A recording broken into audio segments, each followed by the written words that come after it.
everybody? Welcome to the Roadie on the Horn podcast. My name, as usual, is Donovan, and I'm here with my co-host, Ryan. Ryan, how are you doing today? I'm doing great today, Donnie, as always, and your name is always Donovan.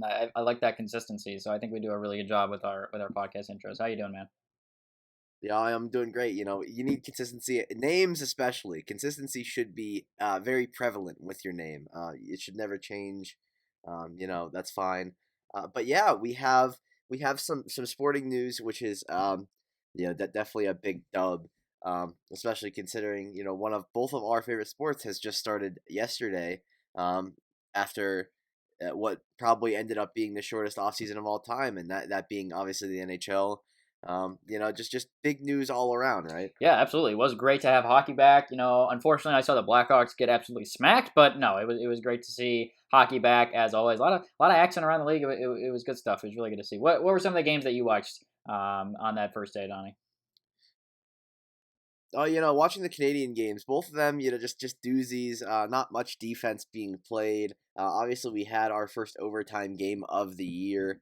Um, not surprising that it happens on opening night, considering Toronto and Montreal should be a good battle this year. Um, Toronto came out on top 5-4. In case anybody watching may have missed it. But yeah, I watched both the Canadian games. I watched Pittsburgh Philly for a bit. Philly kind of took off in the third period. I got to watch your Blackhawks leave Malcolm Subban out to dry and also not do anything offensively, so that'll be a good time playing Tampa this year for you. And then obviously St. Louis, Colorado, not the best game in the world for sure. I was expecting that to be the banger of the night, and then ended up being the stinker of the night for me. Um, but yeah, I don't know, just hockey in general is back, and I'm fired up. Obviously, the Rangers play tonight.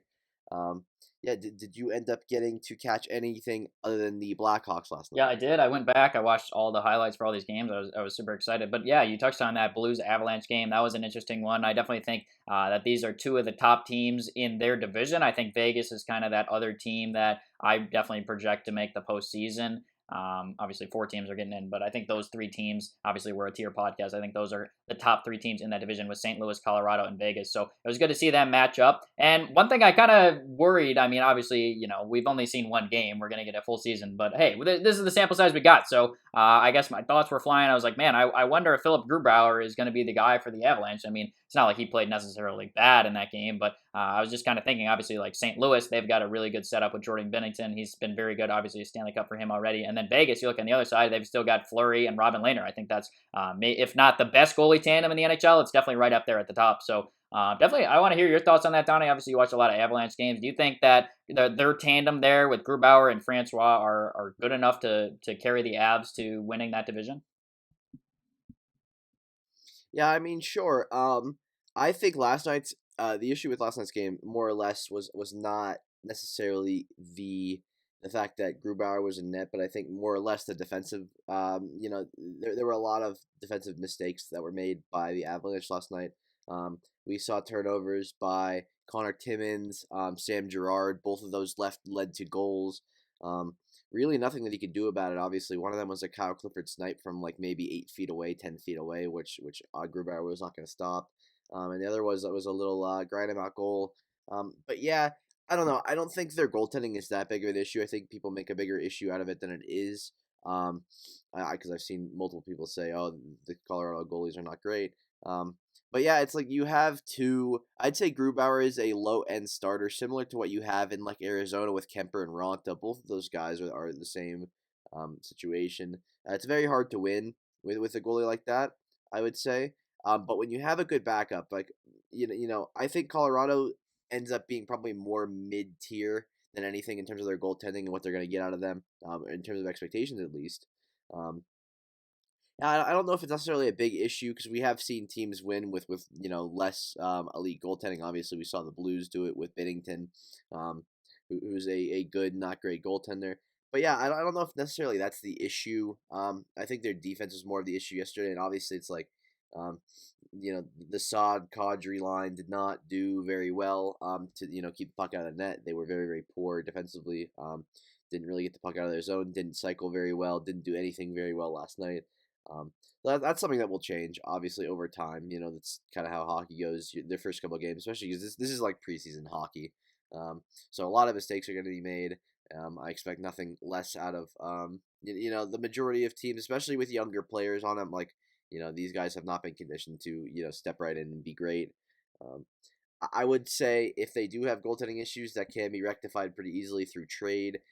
However, at this point, I don't think anything's going to happen, especially during a COVID season where you wouldn't expect much to happen. Yeah, I like that analysis. I like that comparison you gave with Kemper. That I think Grubauer is good enough to where it's not like a huge concern for the Avalanche. It was just kind of an observation that I had. Obviously, easy to say that after they give up 4 goals. That Jordan Kyrou goal specifically, I thought that was a really nice passing play for the Blues. So definitely think the Blues will be good again. And then I guess one of my other takeaways that I had from watching games on opening night came from that Flyers and Penguins game. The Flyers were the team that I picked to win that division, so obviously that looks really good on me now. I thought they did look really good in that game. Joel Farabee had 4 points, so obviously love to see that for some of the depth scoring options for the Flyers. So I mean, yeah, I like what I saw from the Flyers in that game. I mean, I think Pittsburgh's going to be a team that is definitely right up there in that division, contending for certainly a playoff spot. Obviously, they traded away their first rounder for Kasperi Kapanen, so I'm sure they really want to make the playoffs as well. But definitely liked what I saw from the Flyers. Pretty good game for Carter Hart as well. So I thought that was pretty encouraging to see that performance from the Flyers.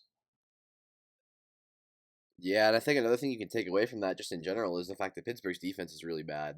Um, we saw time and time again last night. Even like so Kevin Hayes got wide open for a tap in. We saw a couple other goals, a couple of tip ins early on. That shouldn't be allowed. You should never be able to get position and then have a tip go onto the net. That should never be allowed when you're in a one-on-one situation. But we saw Pittsburgh defense lose two pretty early on. I think Cody Ceci probably had something to do with it. I know a lot of Penguins fans are not happy with Mike Matheson's performance. Um, I think that's expected though with the Penguins, especially. They're kind of at the end of their window, and they've been throwing in basically anybody who can play defense at this point. You're going out there with Crystal Tang as your top defenseman. He's fine, but everybody else is a little bit shaky.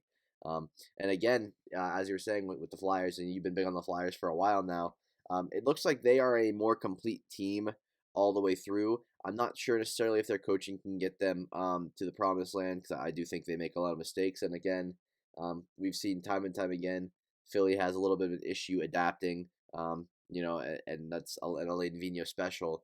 But yeah, I don't know. I think the Flyers could be could be the top of the division or very, very close to the top of the division. I could see Pittsburgh struggling a lot if their defense keeps playing like this because, you're going to run into teams that have offensive firepower, especially in that division, which I think is the strongest in the league. Could be wrong on that one, but I would say at this point at least that's the strongest division in the league. Yeah, I would say definitely on that. I mean, even like Washington and Boston. I mean, like I feel like I don't hear a ton. Obviously, you picked Boston, Donnie, to win that division, but I feel like maybe even they're like almost like under the radar if that's even possible. I mean, that's just such a loaded division. Oh, I mean, yeah, it's just I think it's more or less teams that have been more quiet in off seasons don't get as much credit. But I mean, it's like we know what we're getting out of Boston. We know what we're getting out of Washington. It's the same as what we've seen out of past Cup teams. It's like we knew we were getting out of the Pittsburgh Penguins for a long time. They didn't really do much to add. They would run with primarily the same team, and even the Chicago Blackhawks. So you don't know the Blackhawks didn't really make that many additions during their run. They were just consistently good with the guys that they had. Um, so yeah, I think under the radar teams, mostly because they just didn't do anything massive to like make their chances any better. It's like obviously the Capitals tried with Lundqvist as their backup goaltender. That didn't work. He had heart surgery recently. He should have just gotten out of the hospital today, actually. Um, but yeah, I think we see time and time again. There's a lot of maybe not slept on teams, but teams that are quiet during the offseason don't get as much respect as teams that make these big flashy moves. Um, but I could definitely see both Boston and Washington be near the top of the division pretty easily. I think. Yeah, I definitely agree with that. Very nice to have hockey back. This conversation, obviously, I mean, we just had one day of hockey, and it feels like it's been back for so long. So, I'm really excited to get into that as obviously the season unfolds further. But I think with that, Donnie, obviously, we saw the national championship game in college football, so I think we can shift over to that before we get into questions. We'll talk about hockey a little bit later when we do get those questions. But we did see Alabama and Ohio State face off in the much anticipated national championship game on Monday. So that was a good game. Alabama destroyed them, actually. Alabama winning 52-24 in that game. Really good game for Mac Jones. Alabama quarterback, 464 yards, 5 passing touchdowns, 3 of which went to Devonta Smith, obviously the Heisman Trophy award, and he had all those in the first half. He broke his hand, he had some cast on in the second half, didn't even matter. So really good game for obviously the Alabama offense. But really, I think the takeaway for me is I figured that Bama was going to score points, but I think the takeaway that I had was the fact that Alabama's defense was able to hold Justin Fields to just 194 passing yards. Obviously, that was impacted with Trey Sermon, had obviously a very good second half of the season for Ohio State, their running back, but he unfortunately had to exit the game early with an injury, so that obviously takes away the run game. But really impressive performance from the Alabama defense, holding guys like Chris Olave and Garrett Wilson to not too explosive of games. Really good game, specifically for Christian Barmore, defensive tackle for Alabama. 3 tackles and a sack for him. I think he's going to get high consideration for a first-round pick, just a redshirt sophomore. But he was very impressive in that game. But yeah, that was really my takeaway, Donnie. When it comes to that, I was really impressed with the Alabama defense in that game. But what were some of the things that you took away when watching? Yeah, I mean, I think we were in a party together on Xbox watching this, so we have similar thought processes. But one thing that I was thinking about just today before we started the podcast is the fact that this just shows the separation between a team like Alabama and a team like Ohio State. It's like Ohio State lost Sermon. Obviously the run game was still fine. They threw out Teague.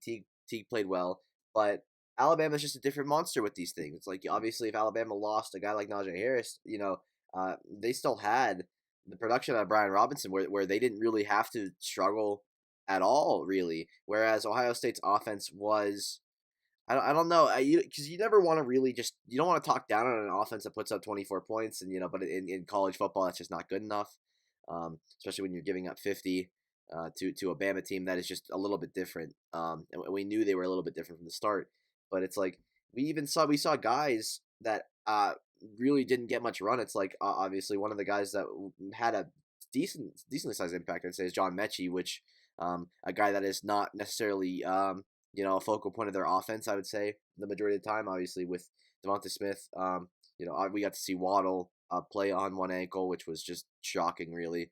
I think we can get into that a little bit further in a couple of minutes here. But yeah, it's just I don't know. It's just there's separation between teams like Alabama and everybody else, and a game like this really shows it. It's like they can throw in literally anybody and get production out of them. Might not be the show-stopping, game-breaking talent that they had out of guys like Devontae Smith, for example, but you're still getting exactly what you're looking for out of the guys' secondary or tertiary options offensively, and that's something that Ohio State really didn't have. They didn't have any of these game-breaking plays, whereas there were multiple receivers on Bama's team that ended up going for chunk yards, and we've been talking about it time and time again. The chunk yards were so just consistently over and over. They were chunking yards, Bama, with whatever they did. Nothing seemed to stop. They punted twice. So, I mean, when you punt twice in a college football game where you have 50 points, I think you're doing okay. Yeah, definitely. Really impressed. Glad you brought up that element of how well designed that Alabama offense was. Obviously, Steve Sarkisian, their offensive coordinator, we talked that a little bit in our last podcast with our friend Scott, but obviously he's going on to Texas. But it was just incredible what they were able to do in terms of getting the ball in space to Devonta Smith, obviously their best playmaker. It seemed like every single play, he was just wide open. It was unbelievable how they were able to scheme him open like that. Tons of RPOs, high percentage plays. Mac Jones really executes that offense really well. So really just have to tip your cap to Alabama. And one thing I think about with Alabama, Nick Saban mentioned this in his post-game press conference, but they had 5 players declare for the NFL draft this past year early. Their recruiting class from 2017, where they had, obviously, Devonta Smith was a senior and all their seniors this year, but Jerry Jeudy and Henry Ruggs and Tua Tagovailoa and Jedrick Wills and Xavier McKinney, all of them were, most of the case, a first-round pick. Xavier McKinney was a second-round pick, barely. Could have easily been a first-round player. And they all left early. Could you imagine if Alabama had those 5 players tacked onto that team, which was dominant, and they were rolling through everybody and won the national title? I mean, that was just insane to think about. You mentioned the wide receiver depth. I mean, could you imagine if they still had Henry Ruggs and Jerry Jeudy on that team as well? Just a ridiculous roster. So really just hats off to Bama there. Yeah, and I know we were talking about this during the game, but I saw multiple people on Twitter being like, "What are they doing throwing Waddle out there in a game where they were consistently leading, they were consistently ahead?" And this guy's coming off of ankle surgery. I didn't even remember that until you reminded me. He had ankle surgery literally a couple months ago. It was pretty recent.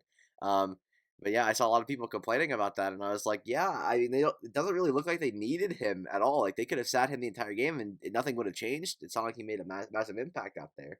Um, so I mean, it goes to show you, Bama does it different. Whoever steps in and is ready to play, if they work hard enough, they'll get in the lineup and they'll go off. It's like, you know, time and time again, we saw 5, 6, 7, 8, 9, 10 yard plays off of what shouldn't have been yardage. Like we saw Harris break a couple of runs, or at least get 6, 7, 8 yards on runs where he was touching the backfield. So I mean, if you get that efficiency and you get plays where you're not really losing yards ever, it's like it's hard to lose, I think.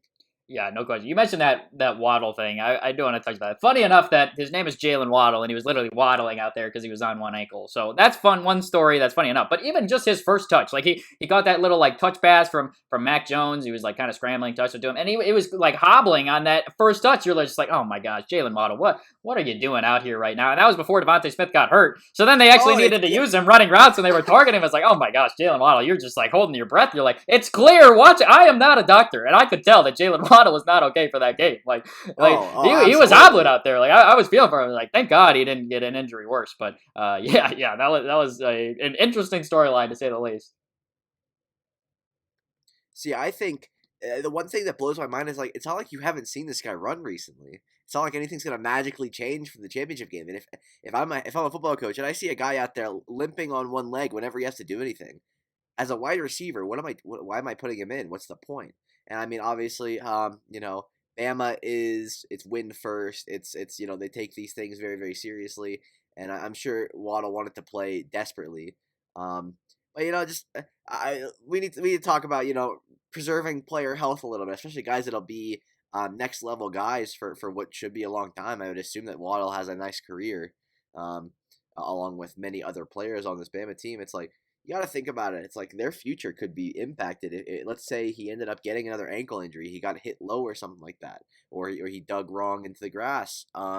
You could be seeing long term injuries, long term effects, and that's never really what you're looking for, especially in a game like that where I don't know if it was start to finish, but the majority of the game, Bama was in control, and we knew that. Yeah, definitely. I think Waddle. I mean, Jalen Waddle is going to be a first round pick. I would be shocked if he's not. And really, the only way he would put that in danger is if he re-injured that ankle. I mean, obviously, like you said, it seems like he wanted to play, so it's a good thing. Obviously, then force him to play. I hope to God not. But yeah, that was interesting. Glad it didn't get worse. But yeah, the fact that he was still like kind of productive, like second half, like he was really running like comeback routes and curl routes. I was like, man, I don't know how he's doing it. He's still getting open. It didn't matter. So yeah, impressive performance and really just true domination from Bama. But I saw someone say like, who would win between 2019 LSU and 2020 Bama? And you know what? I'm biased. I'm taking 2019 LSU, but man, that would be a heck of a game to watch. Obviously, could never happen, but LSU lost so much talent from last year into the NFL. But kind of a funny hypothetical there, but yeah, absolutely dominant team for Alabama. So well deserved, really good all around there for them and Nick Saban. Yeah, I mean, but it's what it was expected. Honestly, it's like it's exactly what we were looking for. And I think while some people thought it may be closer, I don't think it's shocking to see that a Bama team decides to blow out an Ohio State team. It's just there's levels to this. There's levels to the sport in general, and especially college football. And it looks like Bama can do no wrong almost on the football field. If they lose games, it's like shocking. Um, but yeah, obviously, we're looking for high offense, high production games, and that's what we're getting out of a championship game. I can't complain, even if it's a Yeah, blowout. no question on that. Well, I mean, I think that kind of sums it up there, Donnie. Donnie, you want to pick out a listener question to get us going here for this part of the podcast? Yeah, sure. I think we can start with obviously sports move very very quickly. A lot of things do happen. I think we can go straight to the James Harden trade question from Scotty G. Basically, just saying thoughts on the James Harden trade. So I'll go over very quickly what exactly what each team got because it's a real doozy. It's like I didn't hear about everything right off the bat. My dad actually told me there were 4 teams involved. I was like, okay, so what was being moved? Because usually in these deals, it's usually just cap compliance um, details and such. But it actually ended up turning out. So the Nets got James Harden. The Rockets ended up with Victor Oladipo, a couple depth players, 3 first-round picks, and 4 first-round pick swaps. The Cavaliers got Jared Allen and the Pacers got Karis LeVert. And basically, what I got out of there is the NBA really just when people are unhappy, especially when you're a superstar. You don't. It doesn't matter. You're gonna get your way out. You're gonna find a way out eventually. It's like players like that. We've seen with John Wall. It took a little bit longer for John Wall to get his move, obviously because of injury issues. But um, I think the biggest thing is not necessarily James Harden being traded, but the NBA is literally a league where they pander to their players so desperately to where James Harden literally one night before the trade, is saying, "Yeah, this isn't fixable. We're done here. We're not really getting much." And then the morning comes and we see rumors to the Sixers, and we're like, "Okay, great. Like, something's gonna happen." And then bang, out of nowhere, the Nets are trading two of their more valuable players to get James Harden, who is um, maybe not in the best shape of his career, and maybe not in the best headspace of his career. You would assume that he's kind of maybe not in the best spot right now.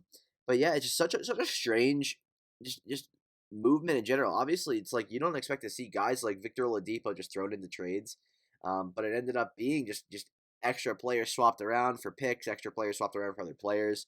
Um, and now we're at a point where the Nets have the big three of big threes in the NBA at this point. Yeah, that was a really interesting move, like you said. Obviously, I mean the Nets are just funny. Like they for so long they traded all those first round picks to get Paul Pierce and Kevin Garnett from the Celtics, and then they sucked and didn't have their own first round pick, and it was a disaster for the Nets. And then what do you know? They slowly they rebuild, they get some more depth pieces. Guys like Jared Allen and Karis LeVert, I thought were really good depth players. Like when you're competing for a championship, those are two players I would want on my team, obviously. And they were just like, you know what? Fuck it. Give me James Harden. We're trading 3 first round picks again. We're trading away these depth players. Give me the superstar. So I just think that's hilarious how the Nets are run and choose to make decisions like that. Got to be very interesting when you consider the fact that Kyrie Irving, James Harden, and Kevin Durant are all together. I mean, I think those three players' play styles, I would definitely classify them as ball dominant players. So going to be very interesting to see how they mesh. But hey, I mean, there were those questions about the Warriors when Kevin Durant went over there and they made it work. So definitely willing to give that a chance. Definitely makes things very interesting. I would definitely say the Nets have by far the most star power in the East. So obviously you got to prove it. We'll see how that goes. But that's going to be very interesting. About you mentioned the Oladipo part of it. I thought that was interesting as well because actually it was like a 3-team trade, and then there was like a separate trade that brought in the Pacers and the Rockets to make it like a 4-team trade. So it was like officially a 3-team trade, but it was really a 4-team trade. And so what happened is Oladipo goes from Indiana to Houston, and he's like, I don't want to do that. I don't want to play for Houston. So Oladipo still wants out. This is still kind of like an ongoing situation. Like we'll see if Oladipo gets moved. Maybe he does by the time you're listening to this podcast. We'll see. So kind of an interesting thing there. But yeah, I guess I want to dive a little bit more on your thoughts on it with the fact that they traded away Karis LeVert and Jared Allen. Like I think those are two good players that were very good pieces to help them compete in the East. I like their skill sets and what they had offered this year. But how do you think that team is going to sort of mesh? Obviously, when you add a superstar, but you take away two good depth pieces. Yeah, I think that's the bigger issue in the NBA is I think there's a lot of teams that have decided, hey, depth is really not important for us at this point. We're just going with the superstars in our lineup, which is fine. We have seen the Nets have some guys develop, like Bruce Brown, for example, has had a very very good year. From the U, obviously. Guys like Bruce Brown, they still have guys like Joe Harris, DeAndre Jordan's still there. So it's not like they don't have depth, but the real issue is one big injury or one even medium injury, one injury at all could just shift the whole balance of this team to a point where they can't really compete. We saw with the Lakers last year. It's like they had guys like obviously it's a little bit different considering the Nets have three players that are ball dominant that can score, and the Lakers were more of a two-headed monster last year. But we saw when LeBron and Davis were off the court, or dealing with injuries. Obviously, Anthony Davis had some injuries. LeBron James is older, so he takes games off. He also dealt with some injuries. The Lakers were not as efficient, not as good of a team. And you can see very clearly with the Nets if they ended up losing a guy like, for example, if Kevin Durant had an injury. Knock on wood, I don't necessarily see the Nets being a team that can compete. It's like obviously they have the best team in the East at this point by far, I would say, and they have made the most strides to willingly get better. Um, but they just have to hope that everything works in harmony because if there is any issue or there's an injury, we could definitely see the Nets have some struggle. Obviously, they're going to make the playoffs because the East is a joke, but um, I don't know. They're putting all their eggs into the big three basket here. It definitely makes sense for them on just a standpoint of trying to win games. So you give them credit for at least trying to make those moves. But the depth thing is a little worrying. I would assume that they try to address that. I don't know how they would with their cap situation. They spend a lot of money on very few players, so that also makes things a little more difficult. But I don't know. I've come to the point where it's more of a wait and see. I need to see what happens on the court. I need to see it. Give me a couple weeks, and then I'll analyze things and see how it works. Because we could definitely see some issues meshing, especially because Kyrie Irving seems to be just on another planet right now, and James Harden's obviously dealt with a lot, and he doesn't seem to really just be willing to put up with a lot of the COVID restrictions. I think it's more of a wait and see thing for me. I have to see how they mesh together for a couple Yeah, I weeks. definitely agree with that. I would say I'm a little skeptical. I mean, like I said, with the aspect that they're so ball dominant and then they take away some depth. But at the same time, you can't deny the potential there. I mean, you have three superstar players. There's no question that James Harden and Kevin Durant are two of the best players in the NBA when you talk about their scoring ability, no question. And then Kyrie Irving, especially, definitely one of the top point guards still. Maybe not as high of a level as he's been played when he was with Cleveland, but I still view Kyrie Irving in very high regard. So you can't deny the potential there with the Nets, but at least when it comes to do I think this is going to turn into a championship, I think it's going to take some time. And if not this year, I think they're going to need to add some more depth pieces back that they just traded away for it to happen. But like I said, I like the potential with it. I mean, hard to deny the Nets. I mean, it's very clear what they're doing here. They're going all in. They're trading away 3 first-round picks. I mean, you could even think that it could be worse than that. So definitely see the potential there. Yeah, I mean, I think in the NBA especially, we see towards the deadline or later in the season, a lot of guys end up getting cut, or a lot of guys end up being, traded for exceptions or other players like that. We could definitely see the Nets. The Nets have a lot of time to build their arsenal back up. But trading two young-ish players, guys that have not necessarily had their chance to, maybe produce at the highest level yet. It's gonna be interesting to see what they do in other situations. Like obviously we've seen even with the Cavs got Jared Allen, and then we're seeing Andre Drummond's probably not gonna stay there. Which I think it makes sense.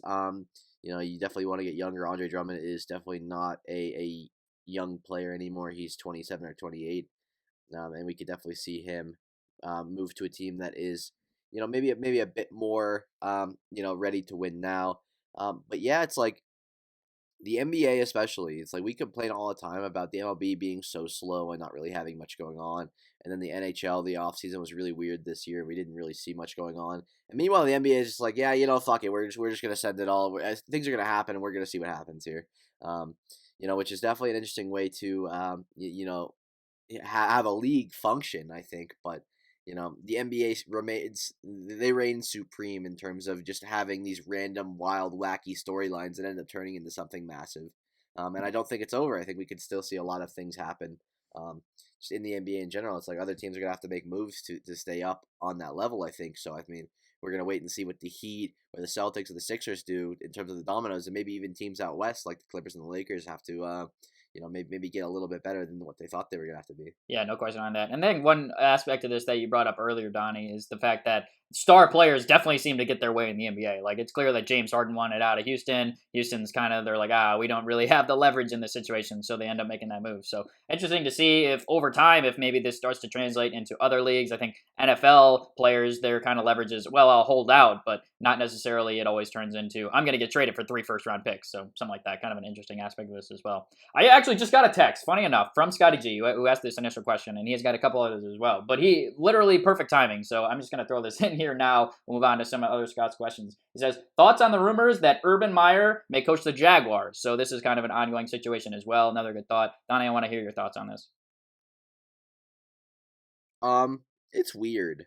It's really because I mean I think people forget the fact that a couple years ago Urban Meyer was you know he said he was done with coaching. He said, "Oh, I'm retired. I'm calling it a day."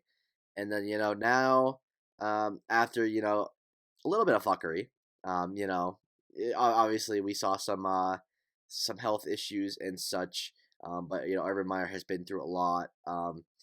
They had a nice what was it, like a spousal abuse issue on his staff. What was it, 2018? It's very, very strange to see him just up and out of nowhere after citing health issues taking a job in the NFL. But I wouldn't necessarily be surprised, I guess. It's like at this point, um, maybe Urban Meyer he's probably still a very, very good coach and everything, but You would think that the team like the Jaguars would probably be trying to stay away from controversy and try to stay away from all that and just build a team.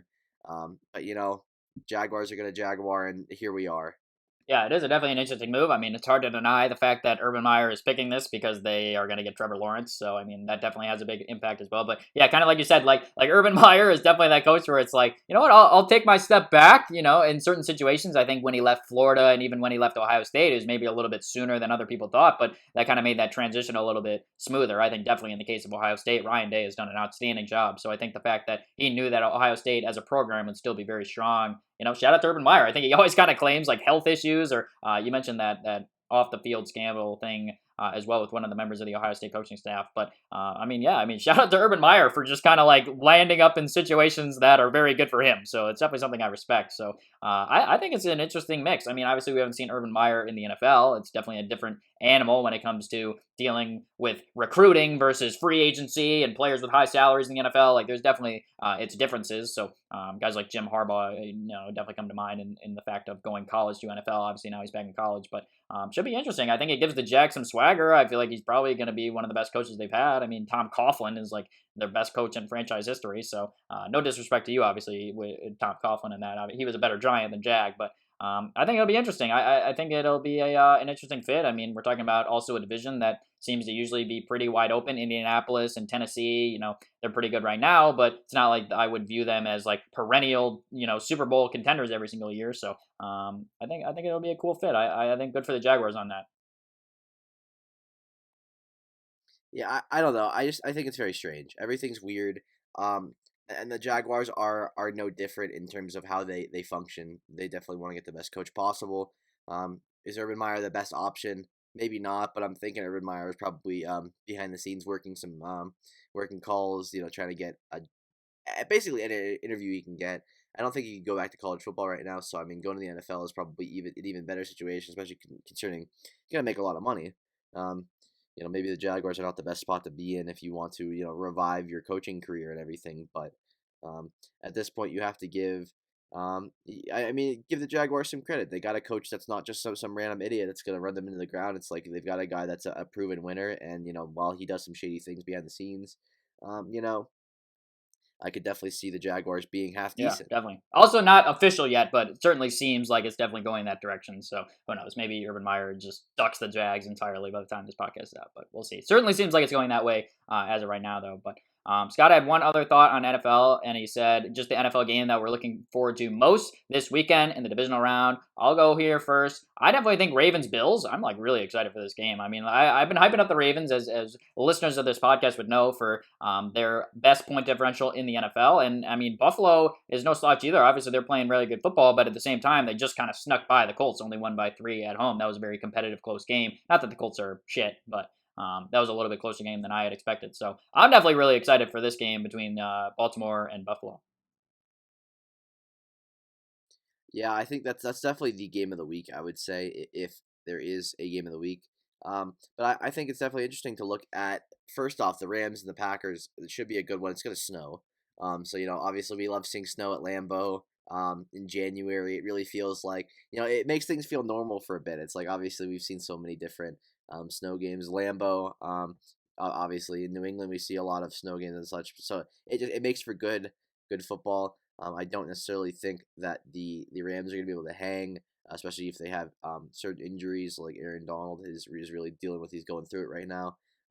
But I'd say if I couldn't pick Baltimore Buffalo, I'd say Tampa New Orleans is probably my game of the week, more or less to see what the old men can do. It's like obviously we have two quarterbacks that are out of their prime. Tom Brady probably a little bit better than Drew Brees at this point. I don't think anybody's really gonna argue that, but I would definitely say we have the chance to see what probably ends up being the oldest matchup of two quarterbacks in this deep in the playoffs in the divisional round ever, or at least very, very close to it. You obviously have guys that have been rumored to retire or consider retirement the last couple of years, and now they've led their teams to 11 and 12 wins respectively with Tampa and New Orleans. Um, I think we could have 3, maybe 4 good games depending on if Cleveland beats KC. But yeah, I'm gonna go back to Baltimore Buffalo real quick. it still shocked me that you told me that Baltimore has the best point differential in the league, and that threw me off because I felt like Baltimore could have missed the playoffs pretty easily this year, and then here we are, with a Baltimore team that is apparently extremely dangerous on both sides of the ball out of nowhere.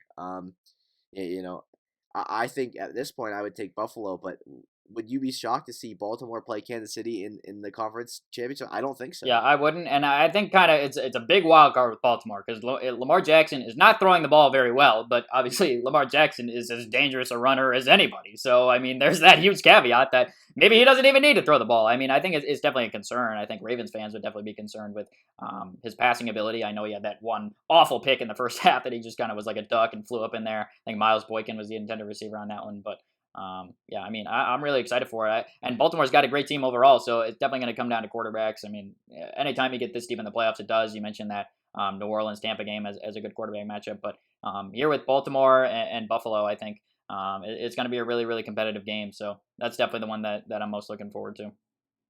Football in general, playoff football, it makes things feel normal for a little bit. Obviously, you have the weekends. It's very sad that football's almost done because it feels like football has kept things a little bit more normal in terms of sports. They've kind of just, I don't know, rolled through the whole COVID thing. They've had issues, but I feel like they've handled it semi well enough to where we've got to this point where we can actually enjoy playoff football for once. And I think there's gonna be fans at some of the stadiums, which is just so strange to me still, but you know, every step we can take towards normalcy is a good one, and I can't complain. Yeah, all things considered, really the only COVID thing we saw so far in the playoffs was just Kevin Stefanski, and the Browns were able to pass that and win still. So, yeah, definitely all things considered, definitely glad with how that's going. Scott's got one more thought on football. This is actually awesome. I was so happy to see this news. Charleston Rambo, former Oklahoma Sooner wide receiver, is transferring to the University of Miami. So just the most perfect connection we could ever have in Roadie on the Horn podcast between Scotty G and Donnie here. So Donnie, you're getting Charleston Rambo. His best year came in 2019. He had over 700 yards, 5 touchdowns for the Sooners. He's got 2 years of eligibility left. So yeah, I mean, what are your thoughts on Miami adding another receiver for hopefully when Derek King comes back healthy? Oh man, well, Miami's receiving core last year was pretty poor. It was a lot of I'd say primarily we're looking at tight ends. Obviously we saw Brevin Jordan was very good. Will Mallory was also very good. But their receiving core was abysmal this year. Very, very bad. Outside of, you have guys like Mike Harley who was a senior. He had a good year, but that's not the guy you want leading your offense in terms of receiving yards, catches, touchdowns, all that. Um, so I'm thinking Derek King will definitely he'll benefit from having a veteran on the team, especially because it looked like they were gonna have to go to the transfer portal for at least a couple of guys. Um, I don't know much about Charleston Rambo, but I do think I've seen a lot of Miami the writers and other pundits be like, um, optimistic for once about the receiving core, which is surprising considering the Miami receiving core has gone through so much. Obviously, you've got guys like Jeff Thomas, who is, I don't even know what Jeff Thomas is doing right now. Honestly, I really couldn't tell you.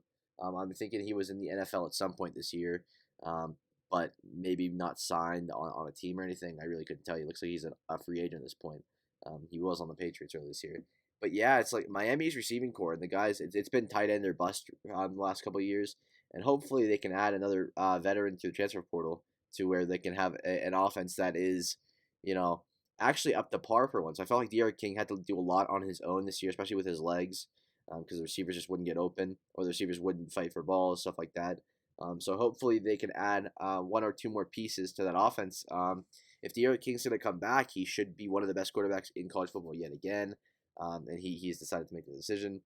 I don't know. I'm not necessarily sure what to say yet. I would like to see them add a couple more guys before I'm really excited about it. But this is definitely a good step in the right direction, especially a guy like that with some veteran experience playing big Yeah, games. really good analysis there. Obviously, you mentioned Brevin Jordan there going to the NFL. Mike Harley, that was someone that we've talked about before. Donnie, I liked his year, but I like Rambo. I mean, I think when it comes to Rambo, what I've seen is I thought he was going to be the best receiver for the Sooners this year. It turns out it was freshman Marvin Mims for sure. So I think there's definitely a lot of potential there. Very fast receiver as well. So I like that ad. Hopefully Derek King comes back healthy. Obviously, he tore his ACL in the Cheez-It Bowl. Just hurts even to say that out loud, but that happened. So kind of sucks. But yeah, hopefully Rambo adds a little more juice to that offense for Miami next year for you. So definitely excited of that. Obviously, Scott will love asking questions about former Sooners. So we'll definitely have our analysis there next season when he's there. So good stuff there. Scott's got one more sports thought and question, and he says, "How does it feel to have hockey back?" And my only note, what I have here, is amazing. It's just so great to have hockey back, don't you think, Donnie?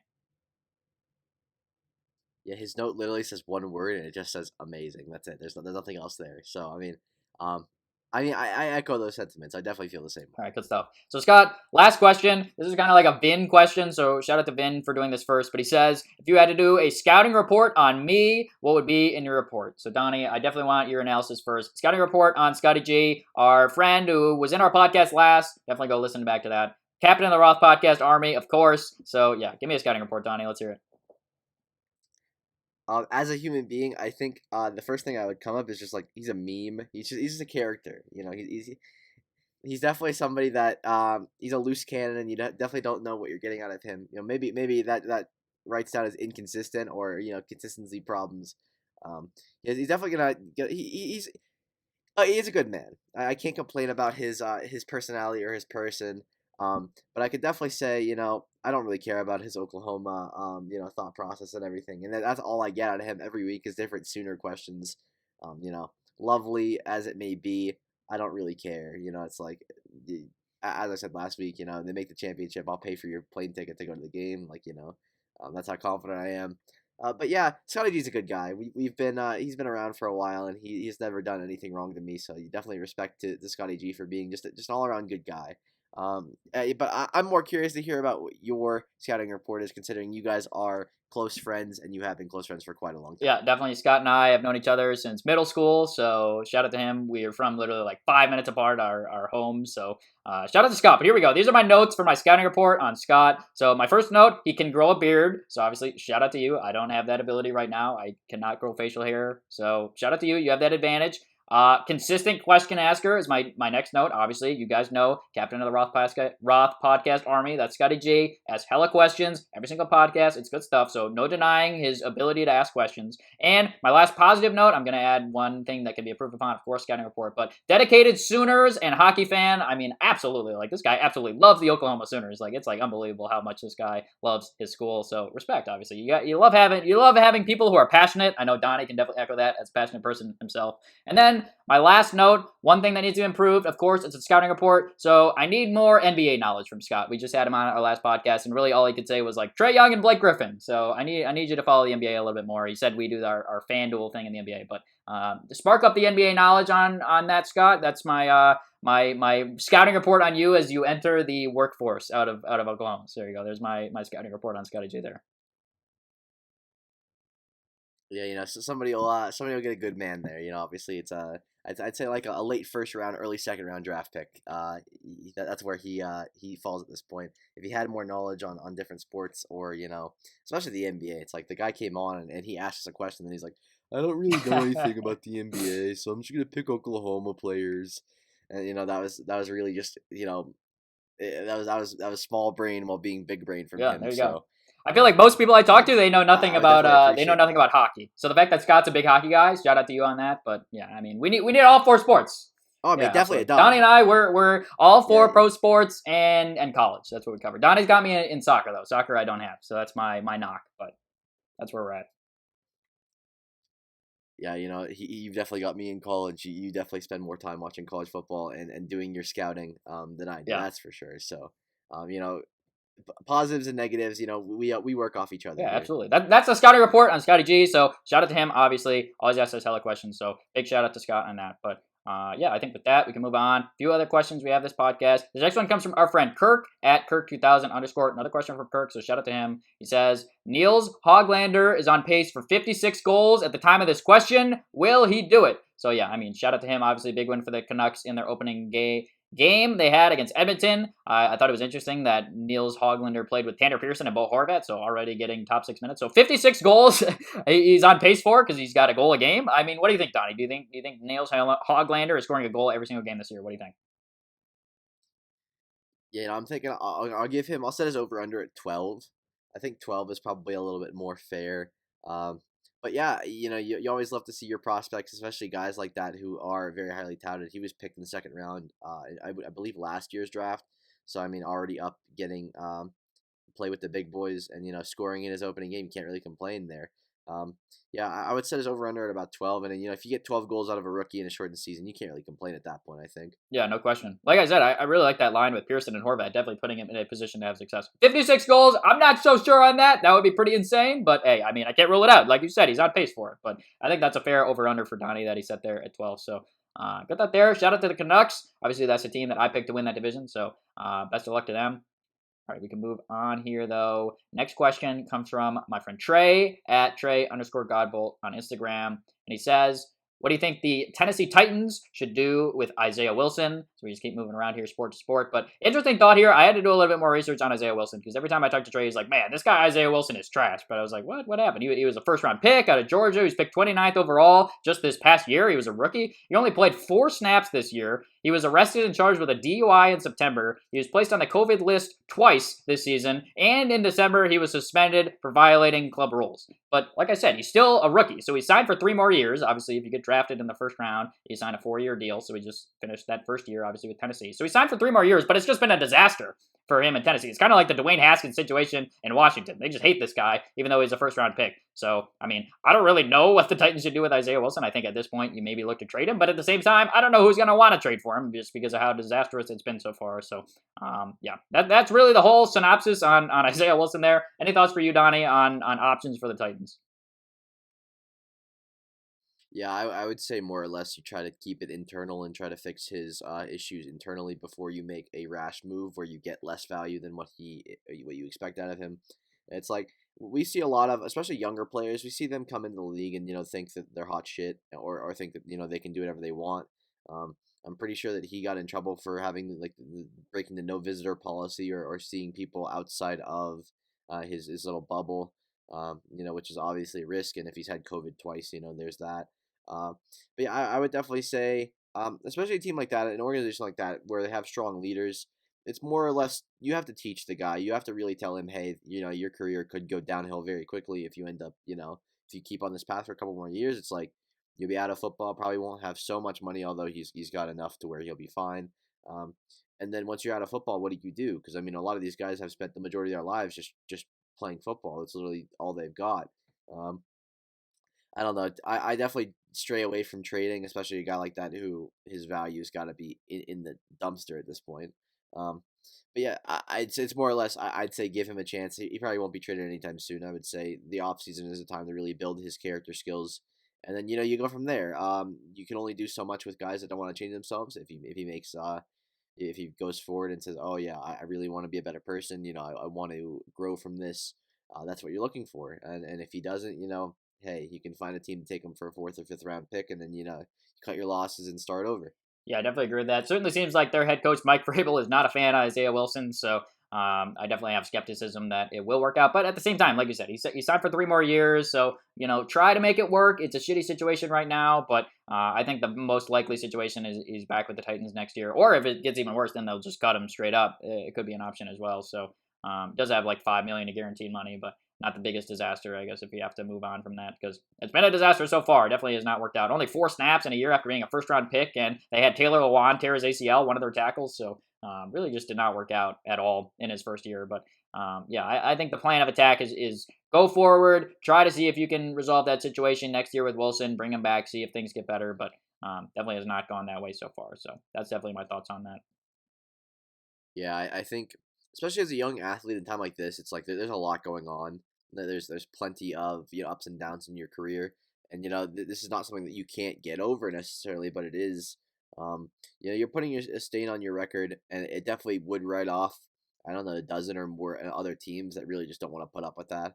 Obviously we see teams like the Raiders and the Cowboys deal with issues like this or much worse on I'd say pretty frequent basis, but a lot of teams in the NFL really just don't want to put up with your bullshit. And I don't think the Titans are any different. Although I would definitely give him, give him a shot. You have a long off season. Your season's not even over yet, but you have a long off season to really just address these problems to where they're not an issue, where you can deal with them and grow from them.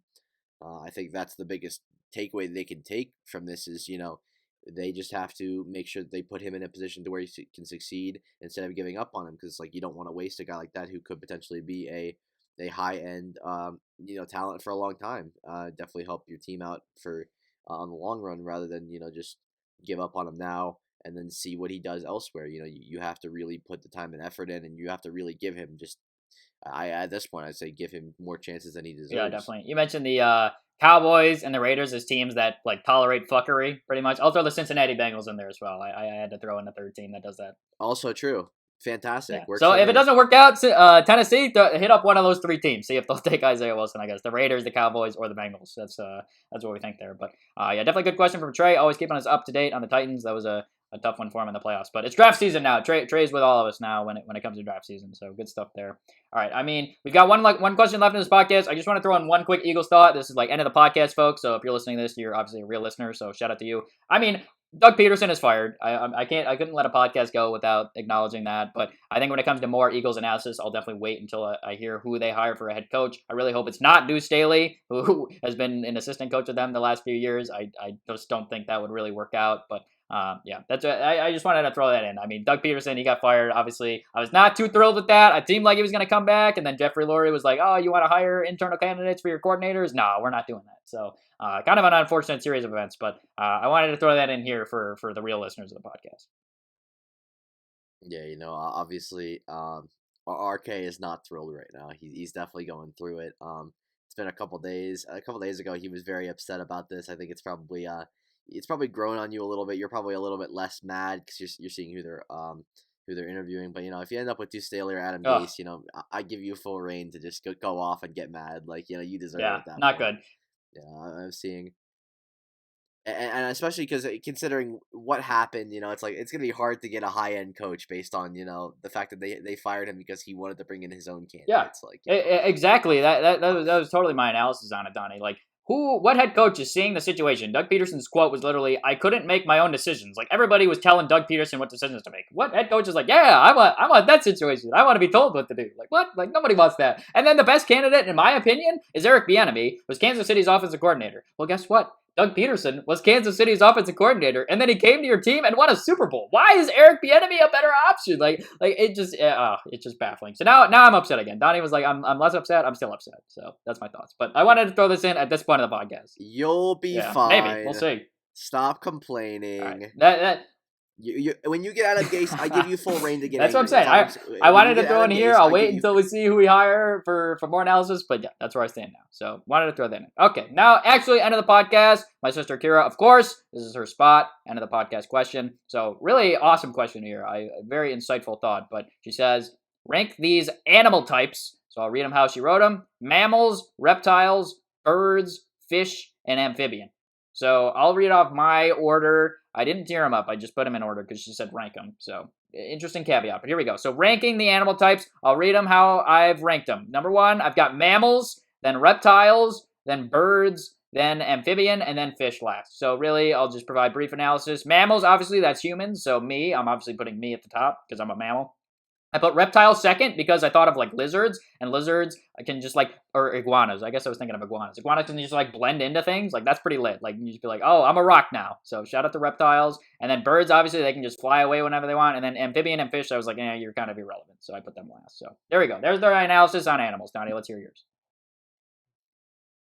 Yeah, I'll go with one mammals. I think that's obvious. As Ryan said, I am a mammal, so Yeah, I think I have the capabilities that none of these other animal types have. So obviously, respect to me and respect to the human race in general. We do things, not always good things, but we do things. Number two, I decided that would be birds because I do think the flying thing is very ideal. If you ask me what superpower I wanted, flying would be like a top three. I just think how goat would it be to not have to deal with like traffic or not have to drive around? Like I could literally just fly downtown whenever I wanted to or fly wherever I wanted to. That would it's just be pretty nice. classic. Third, I'm actually gonna go with fish because I think fish are iconic. They're unique. The fish do. Obviously they are a big part of our ecosystem. Fish are usually fed to bigger animals such as mammals. We're big on we're big on fish in this planet, but I just think in general you have to give credit where credit is due, and I think the Fish have definitely they've grinded to get here. Putting them fifth is a little bit, it's hard for them, especially because we have domesticated fish to a point where they are totally under our they're under our rule, they're under our power. But they still end up being, they don't know what's going on. They swim around and they call it a day. So props to them. Fourth, I'll go with reptiles. Obviously, a little bit annoying. Not gonna lie, a lot of reptiles are, maybe a little more frustrating. Obviously, there are some definitely interesting reptiles out there, but props to them for I guess existing at this point. And I'll go with amphibians last. I just feel like they don't provide much to me in my current state. As a human being, it's like, do I really am I fired up about a frog? I'm gonna go with no at this point.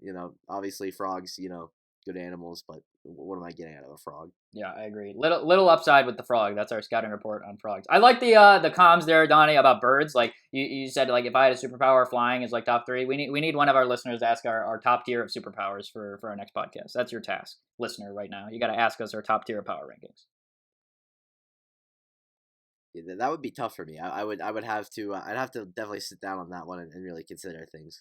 There's a lot going on there. Top tier of superpowers. That's what we need to discuss. But we can't do that right now. That's the end of this podcast. Obviously, Sheck West has listened through this entire podcast. Obviously, he's coming on our podcast very soon. Of course, obviously our favorite guest. So I'm really looking forward to that, Donnie, aren't you? Oh, of course. Anytime you can get Sheck West on the podcast, or anytime you can even talk about Sheck West, it's a good day. I'm living the dream here.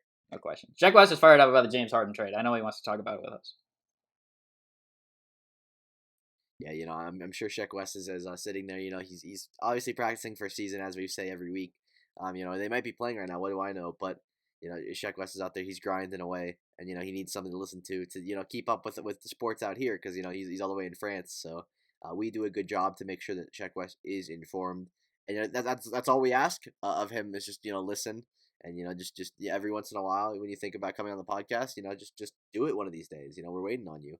Yeah, absolutely. We're waiting on it, but we're confident it'll happen soon. So, but yeah, definitely interact with us on social media. You listener right now listening, the only way you could be listening to this is if you listen all the way through to our podcast. So shout out to you, obviously. Definitely follow us on Instagram and Twitter at Roth Podcast, Roadie on the Horn, ROTH.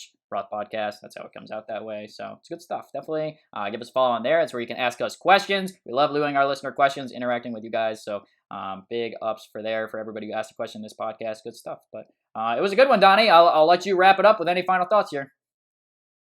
Absolutely. We have Rangers Islanders tonight. It'll probably be Rangers Islanders again by the time we get this podcast out. Obviously it takes some time to edit, but other than that, it's like everybody enjoy your hockey season, enjoy the basketball season, enjoy NFL playoffs.